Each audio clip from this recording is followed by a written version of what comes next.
de mesa directiva de la Cámara de Diputados.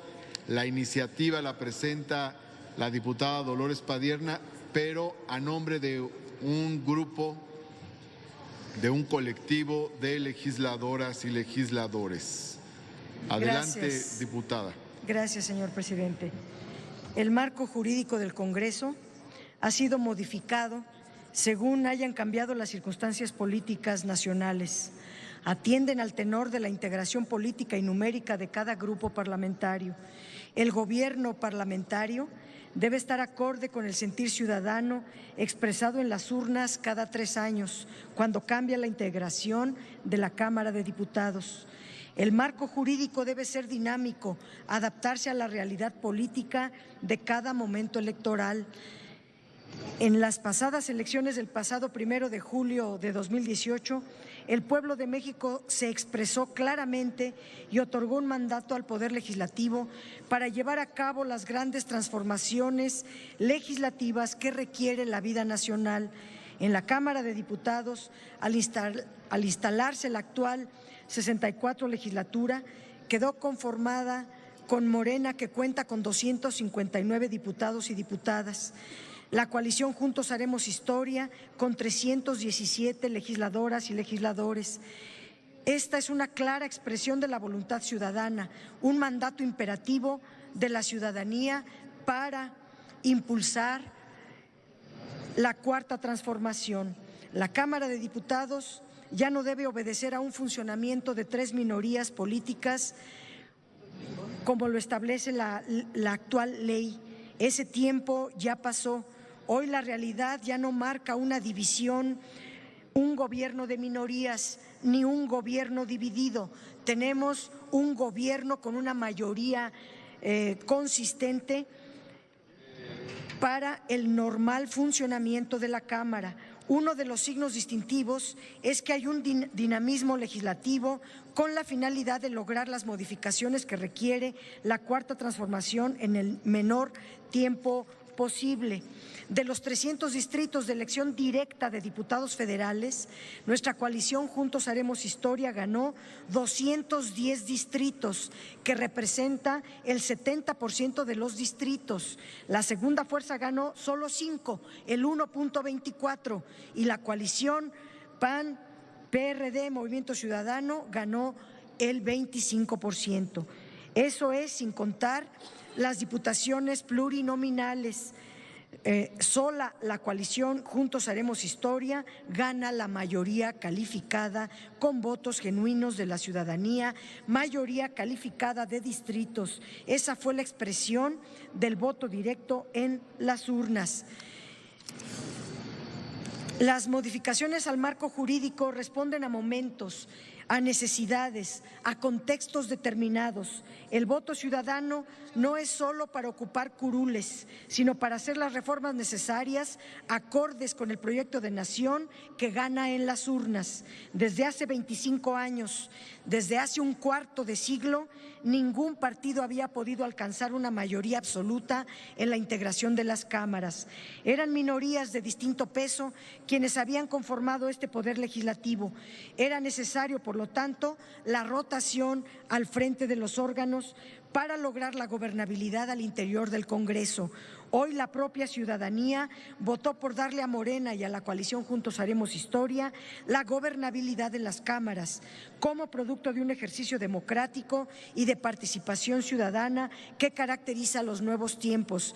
Entre 1994 y 2015, la presencia del partido político con mayor cantidad de diputados en la Cámara fluctuó entre el 43 y el 48%.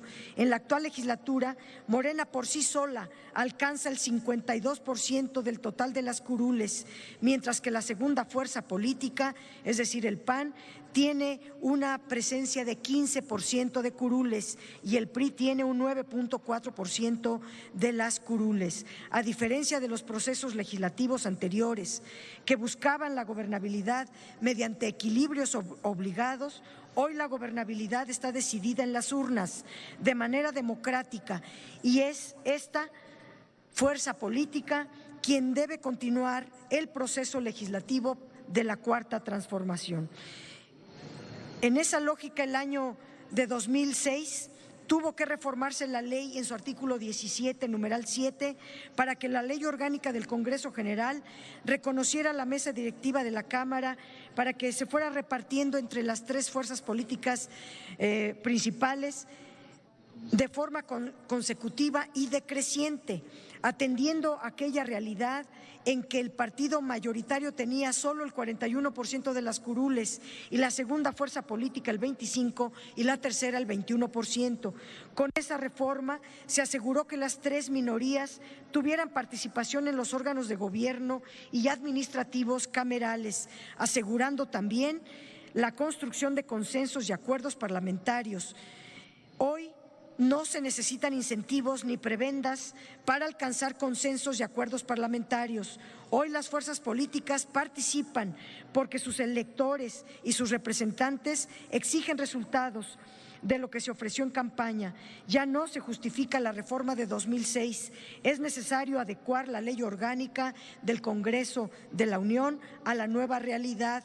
La iniciativa busca precisamente asegurar la gobernabilidad de la Cámara, asegurar que cuando un partido político cuenta con una mayoría absoluta, la mesa directiva la mantenga durante el trienio que dure la legislatura, asegurando que en los casos que en el futuro en donde ninguna fuerza pudiera no alcanzar la mayoría absoluta, se siga asegurando la rotación de la mesa entre las distintas fuerzas minoritarias. Con esta iniciativa no se busca limitar la participación o la pluralidad política al interior de la Cámara.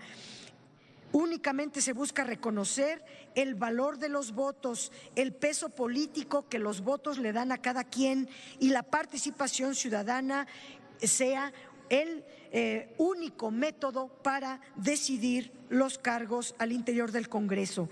El hecho del respaldo popular otorgado a una fuerza política mediante los sufragios es demasiado relevante. Entre la primera fuerza y la segunda fuerza política actualmente hay un margen superior de 36%. La diferencia entre la primera y la tercera fuerza supera el 42% en números totales, es decir, el electorado votó abrumadoramente por Morena en las pasadas elecciones como nunca antes lo había hecho. Obedeciendo este mandato es que se presenta la presente iniciativa. El hecho de que la mesa directiva de la Cámara sea dirigida por la fuerza política que ostente la mayoría absoluta asegura la gobernabilidad y el correcto funcionamiento de la Cámara, pero además asegura que se mantenga la pluralidad política y que las minorías puedan tener la presidencia de la mesa cuando ningún partido alcance por sí solo el umbral de esta representación. Pero además, antes no había ningún problema cuando había la rotación de la mesa, porque ningún grupo parlamentario tenía la mayoría en la integración de la Cámara, pero sobre todo porque todas las minorías no implicaban cambio alguno al rotarse la mesa. Daba lo mismo quién presidiera, porque todos respondían al mismo proyecto. No importaba quién estuviera en la mesa directiva porque votaban igual. Era una mayoría de facto, eran tres minorías defendiendo el mismo proyecto. La realidad ahora es muy diferente, pues Morena no solo es mayoría absoluta, sino representa un proyecto diametralmente distinto. No solo se tiene la legitimidad, la legalidad, la representatividad emanada de las urnas, sino que además se tiene la responsabilidad histórica de sacar adelante la Cuarta Transformación, que es el proyecto por el que votó la gente. Es necesario legislar para actualizar la ley a la nueva realidad y lo único que se está proponiendo no es más que agregar un renglón en el artículo 17, numeral 7, que diga que la mesa directiva la ocupará rotativamente cuando no se tenga la mayoría absoluta. Pero si un partido obtiene la mayoría absoluta, ocupará la mesa directiva por lo que dure la legislatura, para no heredar esa a otras legislaturas. Es mientras dure esta legislatura. Esta iniciativa por las prisas, porque me dijeron que no iba a subir, la firman muchos legisladores y legisladoras. Si me pasan la lista, sería bueno, no tengo aquí ni la iniciativa, pero no es una iniciativa personal. La han suscrito muchos legisladores y legisladoras de diversos partidos políticos. Gracias.